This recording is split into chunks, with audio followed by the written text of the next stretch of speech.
Dari Noel Emmanuel Ebenezer, Wakil Menteri Tenaga Kerja kita, belajar bahwa orang-orang munafik pada akhirnya akan jatuh terpeleset sendiri.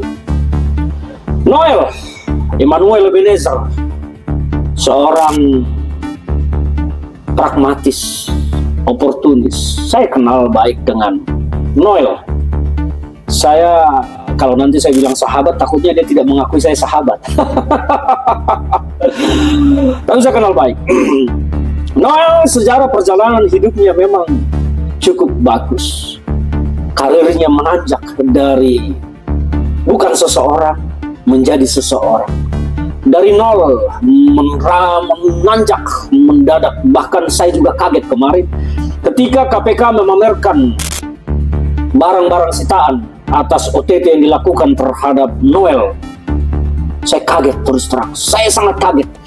Saya tidak menyangka kalau Noel mendadak sekaya itu.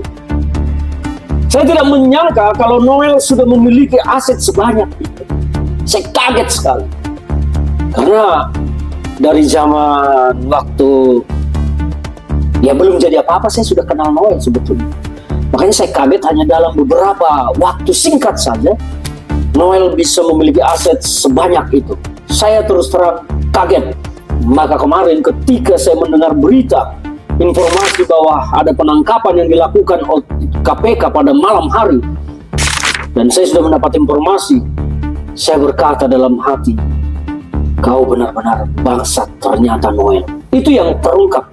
Nah, dari Noel ini kita belajar bahwa orang-orang munafik pasti akan terpeleset pada waktunya.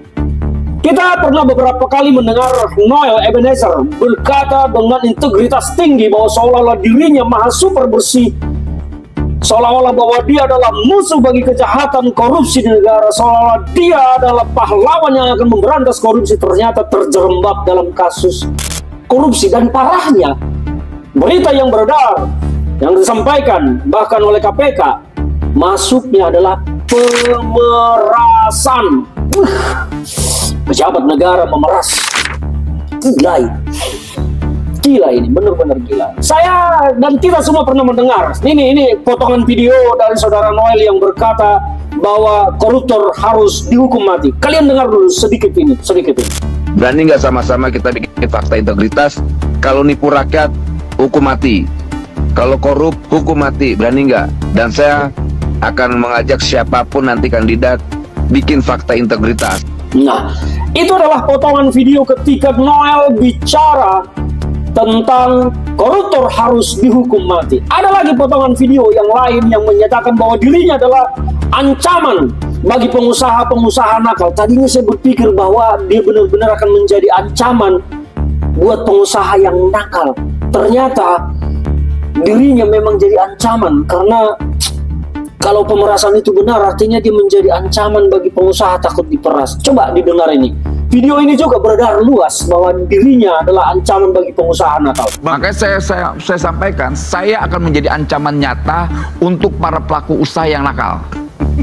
Saya akan menjadi ancaman nyata buat para pelaku usaha yang nakal dan keji dan juga rasis. Nah, itu adalah dua potongan. Yang tadi yang pertama soal hukum mati koruptor, dan yang kedua ini soal ancaman bahwa dirinya. Masih banyak video-video statement Noel sebetulnya yang menunjukkan bahwa dirinya adalah seseorang berintegritas. Makanya saya sangat kaget ketika Noel terberitakan OTT KPK. Saya mau mengatakan kepada Noel, meskipun kita berteman selama ini, saya mau mengatakan kepada Anda, saudara Noel, bajingan kau. Korupsi ini adalah musuh negara yang telah memiskinkan. Rakyat kita tidak mendapat haknya dipelihara oleh negara karena koruptor. Padahal saudara Noel ini kalau kita hitung-hitung pendapatannya setiap bulan dari gaji wakil menteri dan komisaris, mungkin bawa pulang uang bisa 200-300 juta per bulan. Bayangkan itu.